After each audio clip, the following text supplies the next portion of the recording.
wabarakatuh. Perkenalkan, nama saya Adelia Agustin. Di sini saya akan memaparkan mengenai pengertian dari masyarakat madani.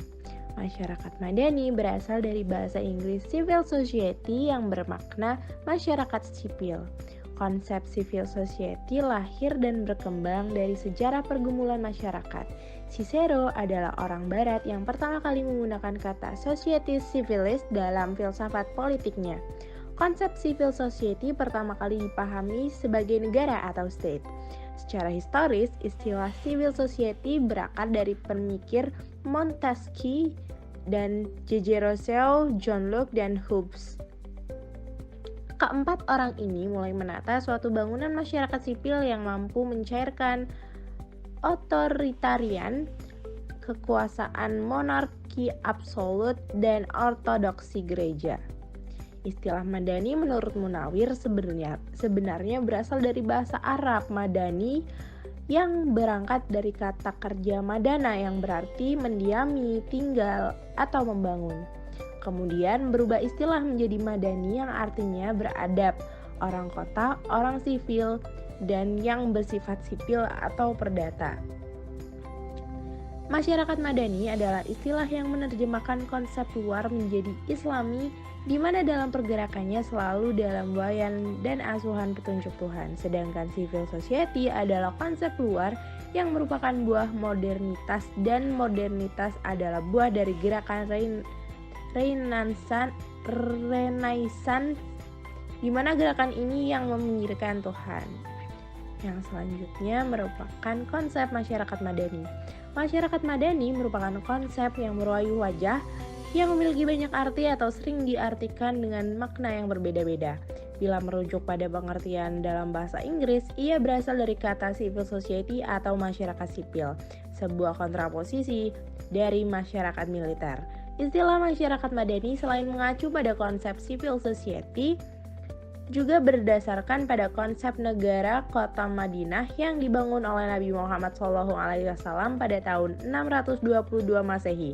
Masyarakat madani juga mengacu pada konsep tamadun atau masyarakat yang beradab yang diperkenalkan oleh Ibnu Khaldun, dan konsep Al-Madinah Al-Fadilah sebagai Madinah sebagai negara pertama yang diungkapkan oleh filsuf Al-Farabi pada abad pertengahan.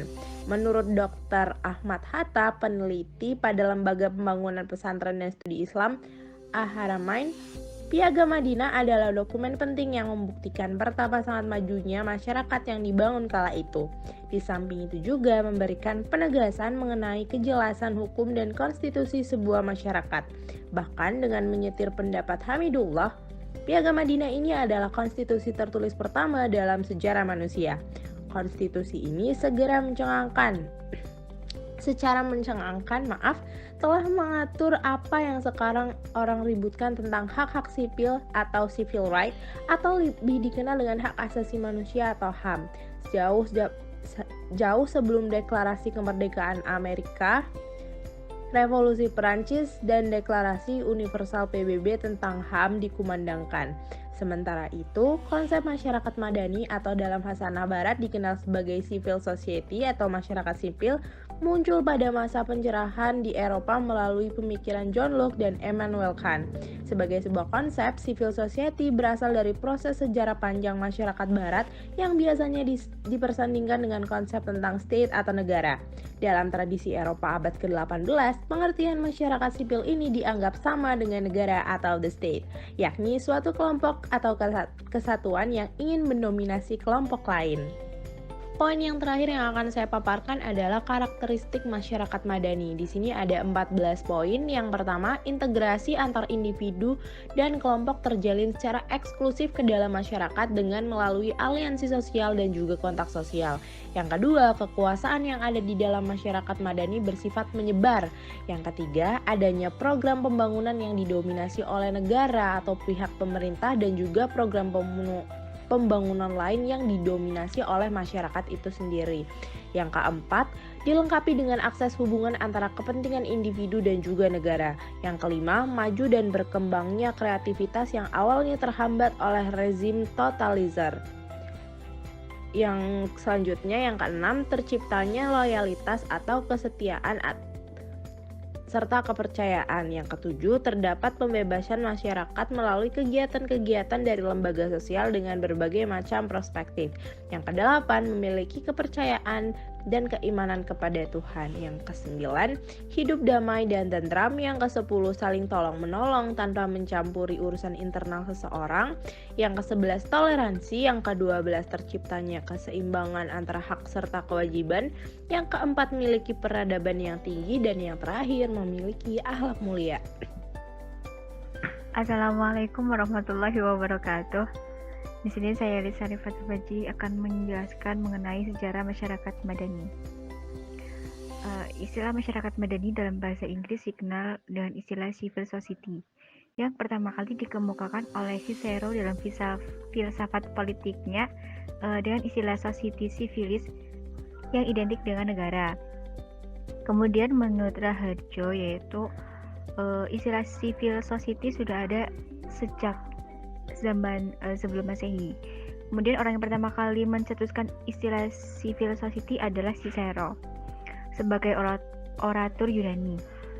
Civil society menurut Cicero ialah suatu komunitas politik yang beradab sebagai yang dicontohkan oleh masyarakat kota yang memiliki kode hukum sendiri. Dengan konsep civility atau kewarganegaraan dan urbanity atau kebudayaan kota, maka dipahami bukan hanya sekedar konsentrasi penduduk, melainkan juga sebagai pusat peradaban dan kebudayaan. Kemudian filsuf Yunani Aristoteles yang memandang masyarakat sipil sebagai suatu sistem kenegaraan atau identik dengan negara itu sendiri, membagi dalam 5 fase. Fase pertama yaitu sejarah wacana civil society yang berkembang dewasa ini, yakni masyarakat sipil di luar dan penyeimbang lembaga negara pada masa ini. Civil society dipahami sebagai sistem kewarganegaraan dengan menggunakan istilah koinonia politike, yakni sebuah komunitas politik tempat warga dapat terlibat langsung dalam berbagai peraturan ekonomi politik dan pengambilan keputusan. Kemudian fase kedua pada tahun 1767 oleh Adam Ferguson yang mengembangkan wacana civil society dengan konteks sosial dan politik di Skotlandia. Berbeda dengan pendahulunya, ia lebih menekankan visi etis pada civil society dalam kehidupan sosial.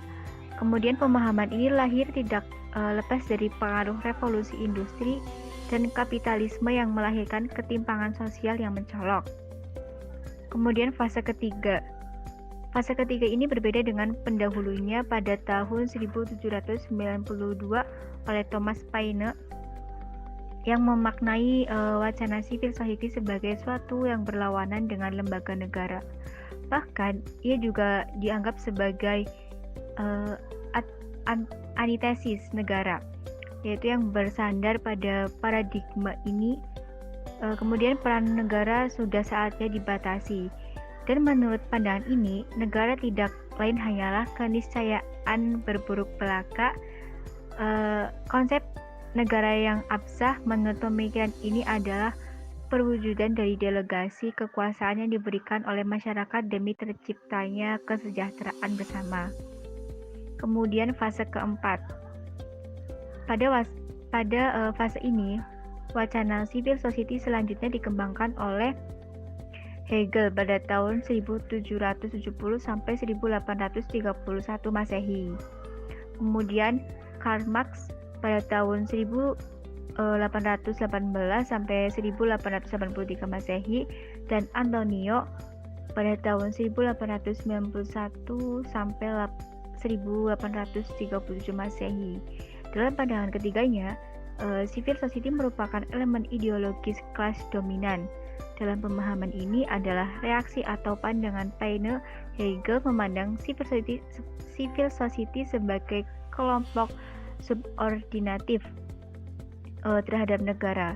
Kemudian pandangan ini menurut pakar politik Indonesia yaitu Rias Roshid erat kaitannya dengan perkembangan sosial masyarakat borjuasi Eropa yang pertumbuhannya ditandai oleh pejuang melepaskan diri dari cengkraman dominasi negara. Kemudian fase terakhir, yaitu fase kelima, yaitu wacana civil society sebagai reaksi terhadap mazhab Hegelian yang dikembangkan oleh Alexis yang bersumber dari pengalamannya, yaitu mengamati budaya demokrasi Amerika. Ia memandang civil society sebagai kelompok penyeimbang kekuatan negara, dan menurutnya kekuatan politik dan masyarakat sipil merupakan kekuatan utama yang menjadikan demokrasi Amerika yaitu mempunyai daya tahan yang kuat. Kemudian di Indonesia, pengertian masyarakat madani pertama kali diperkenalkan oleh Anwar Ibrahim, yaitu mantan Deputi PM Malaysia, dalam Festival Istiqlal pada tahun 1965. Oleh Anwar Ibrahim, menyatakan bahwa masyarakat madani adalah sistem sosial yang subur, yang diasaskan kepada prinsip moral yang menjamin keseimbangan antara kebebasan perorangan dan kestabilan masyarakat. Kemudian masyarakat mendorong daya usaha serta inisiatif individu baik dari segi pemikiran, seni, pelaksanaan pemerintah, mengikuti undang-undang dan bukan nafsu atau keinginan individu, menjadikan keterdugaan serta ketulusan. Kemudian perjuangan masyarakat madani di Indonesia pada awal pergerakan kebangsaan yaitu dipelopori oleh Syarikat Islam pada tahun 1912 dan dilanjutkan oleh Sultan Syahrir pada tahun kemerdekaan yaitu 1999. Jiwa demokrasi Sultan Syahrir ternyata itu harus menghadapi kekuatan represif baik dari rezim Orde Lama di bawah pimpinan Soekarno maupun rezim Orde Baru di bawah pimpinan Soeharto. Kemudian tuntutan perjuangan transformasi menuju masyarakat madani pada era reformasi ini tampaknya sudah tak terbendungkan lagi dengan tokoh utamanya yaitu Amin Rais dari Yogyakarta. Lanjut ke materi berikutnya yaitu mengenai ciri-ciri masyarakat madani. Yang pertama itu menjunjung tinggi nilai. Masyarakat madani identik dengan sifatnya yang beradab. Mereka selalu menjunjung tinggi nilai dan norma serta hukum yang mereka tompang. Semua itu mereka pegang dengan ilmu, iman, dan juga teknologi. Hal tersebut berarti bahwa masyarakat madani memiliki kehidupan yang berdasarkan aturan yang sudah berlaku, mulai dari nilai, hukum, norma, dan lainnya. Ketaatan mereka juga didasarkan pada iman, ilmu, dan teknologi yang sudah mereka pelajari. Kemudian dikembangkan dengan kekuatan iman serta keyakinan mereka terhadap Sang Pencipta. Yang kedua yaitu mempunyai peradaban yang tinggi. Sebagai manusia yang mempunyai keyakinan serta keimanan yang kuat terhadap Tuhan Sang Pencipta, masyarakat madani sudah membuktikan bahwa mereka adalah masyarakat yang beradab, di mana mereka memiliki adab yang baik dan bertata krama. Selain itu, mereka juga mempunyai tata krama terhadap sama manusia serta Tuhannya. Kemudian yang ketiga yaitu memprioritaskan kesederajatan serta transparansi. Yaitu masyarakat madani menilai bahwa status mereka itu semuanya sama, entah itu perempuan maupun laki-laki. Keterbukaan atau transparansi itu artinya mereka akan menjalani kehidupan dengan sikap yang jujur dan tidak memerlukan adanya hal-hal yang harus ditutupi. Sehingga hal tersebut itu akan menumbuhkan rasa saling percaya antara satu anggota dengan anggota yang lain. Hal tersebut juga menunjukkan bahwa masyarakat ini memiliki nuansa yang demokratis, di mana demokratisasi itu mereka dapat diciptakan dengan adanya lembaga swadaya masyarakat, partai politik, pers yang bebas, dan juga toleransi. Kemudian ciri yang keempat yaitu ruang publik yang bebas. Ruang publik yang bebas itu biasanya juga disebut sebagai free public sphere, yang mana merupakan wilayah yang memungkinkan masyarakat untuk mempunyai hak serta kewajiban warga negara, di mana mereka memiliki akses penuh dalam berbagai kegiatan politik, berserikat dan juga bekerja sama, menyampaikan pendapat yang berbeda, dan juga berkumpul serta mendapatkan informasi yang luas. Ciri selanjutnya yaitu yang kelima, yaitu supremasi hukum. Dalam KPBI, supremasi hukum artinya kekuasaan tinggi di dalam hukum yang berarti bahwa ada jaminan terciptanya keadilan yang bisa diwujudkan. Hal ini bisa terjadi apabila sebuah negara itu menempatkan hukum sebagai kekuasaan tertinggi. Dan perlu digarisbawahi bahwa keadilan yang dimaksud itu dapat terwujud jika hukum yang ada diberlakukan secara netral, yang mana artinya tidak ada pengecualian untuk mendapatkan suatu kebenaran atas nama hukum. Kemudian ciri yang keenam, yaitu keadilan sosial. Keadilan sosial atau disebut juga social justice adalah sebuah keseimbangan dan juga pembagian yang proporsional antara hak serta kewajiban suatu warga negara dan negara itu sendiri, di mana hal itu meliputi aspek kehidupan, yang artinya warga negara mempunyai hak serta kewajiban atas negaranya. Begitu juga negara, mereka juga mempunyai hak serta kewajiban atas warganya. Kemudian ciri yang terakhir yaitu ciri ketujuh, yaitu partisipasi sosial. Untuk menjamin hubungan serta kerjasama antara kelompok maupun individu, kita perlu berpartisipasi dalam lingkungan sosial. Hal ini bertujuan untuk mencapai dan mewujudkan tujuan tertentu. Dengan adanya partisipasi sosial yang bersih, maka itu adalah awal dari terciptanya masyarakat madani. Hal tersebut dapat terjadi jika ada nuansa yang bisa membuat hak serta kewajiban individu terjaga dengan sangat baik. Itu artinya masyarakat madani itu perlu menyeimbangkan antara hak serta kewajibannya, sehingga akan tercipta keadilan sosial seperti yang sudah disebutkan di atas.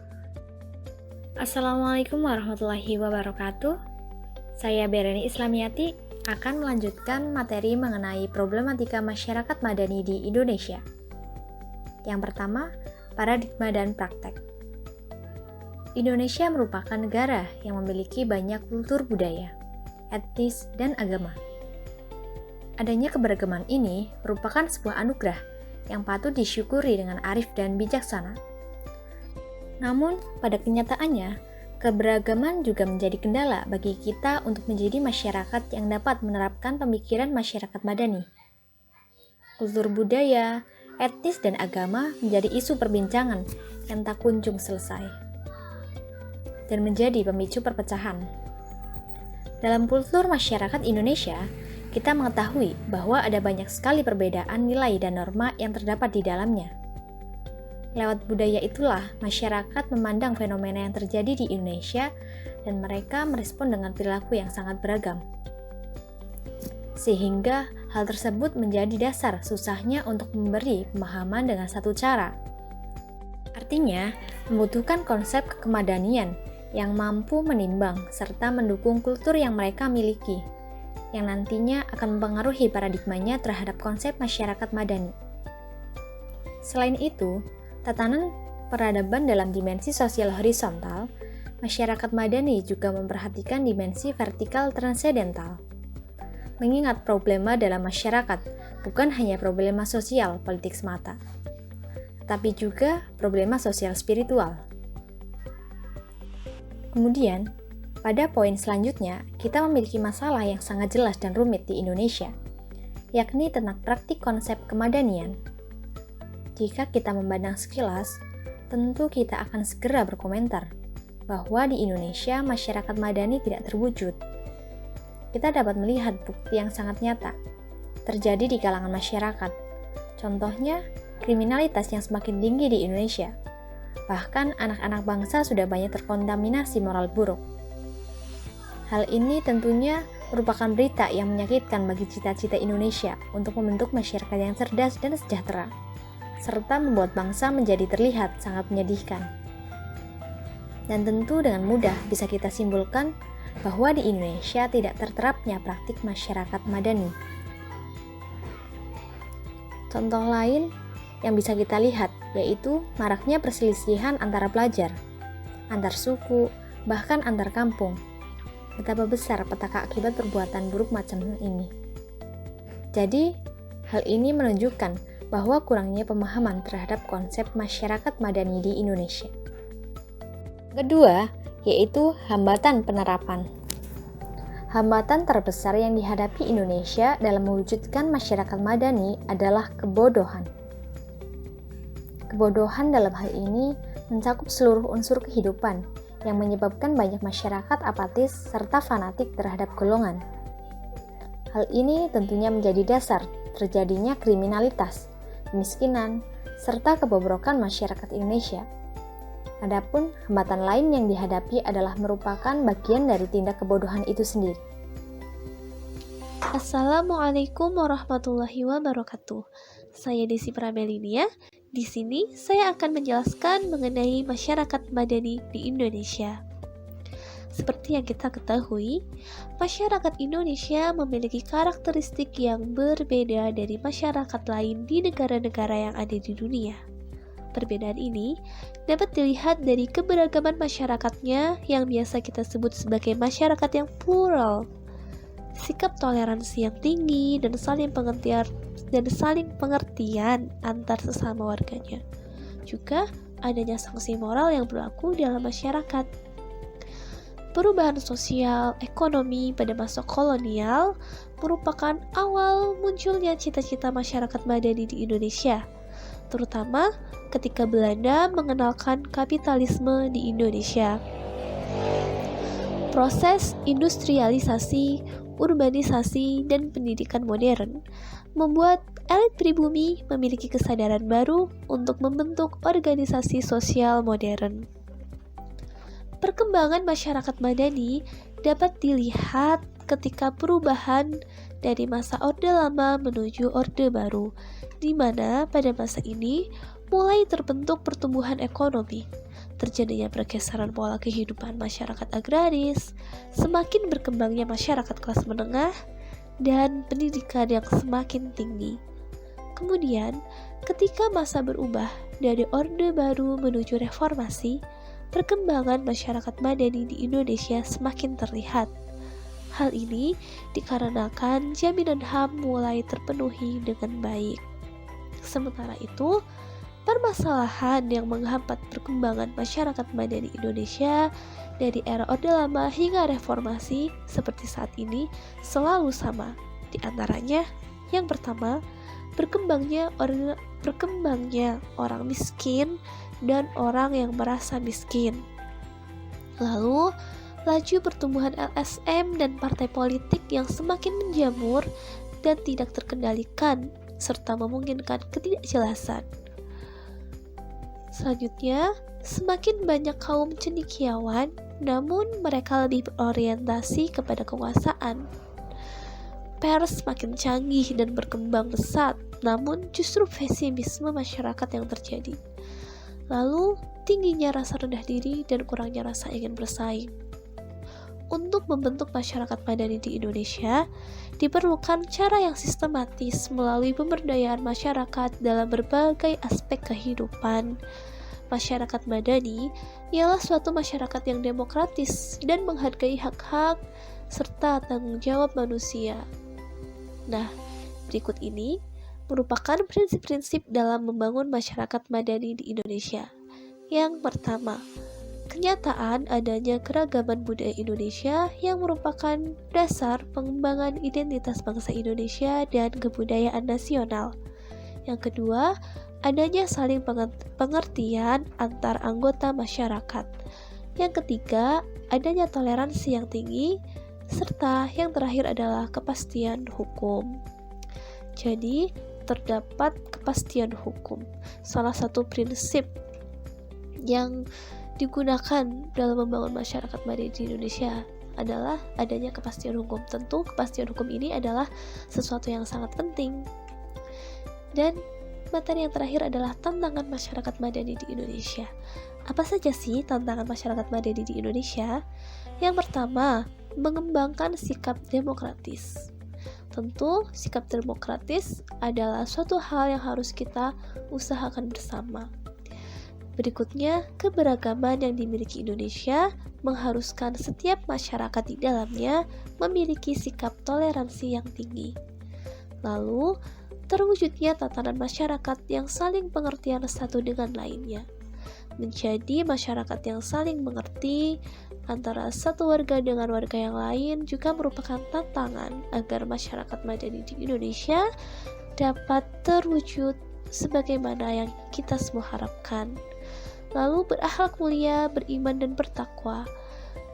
Tantangan selanjutnya adalah masyarakat Indonesia harus memiliki akhlak yang mulia, iman yang baik, serta bertakwa kepada Tuhan, sebagaimana yang telah tercantum dalam dasar filosofis negara kita, yaitu Pancasila, sebagaimana yang tertuang dalam sila pertama, yaitu ketuhanan yang Maha Esa. Oleh karena itu, berakhlak mulia, beriman dan bertakwa merupakan tantangan yang harus diwujudkan ataupun sikap yang harus dimiliki oleh seluruh masyarakat di Indonesia. Dan yang terakhir, diperlukan sumber daya manusia dan masyarakat yang berwawasan global di era kemajuan teknologi seperti saat ini. Jadi, agar kita dapat bersaing dengan orang-orang di seluruh dunia, maka masyarakat kita harus memiliki sumber daya yang berwawasan global dan memiliki ilmu pengetahuan serta teknologi sesuai dengan zaman kita pada saat ini. Sekian yang kiranya dapat saya sampaikan. Terima kasih. Wassalamualaikum warahmatullahi wabarakatuh.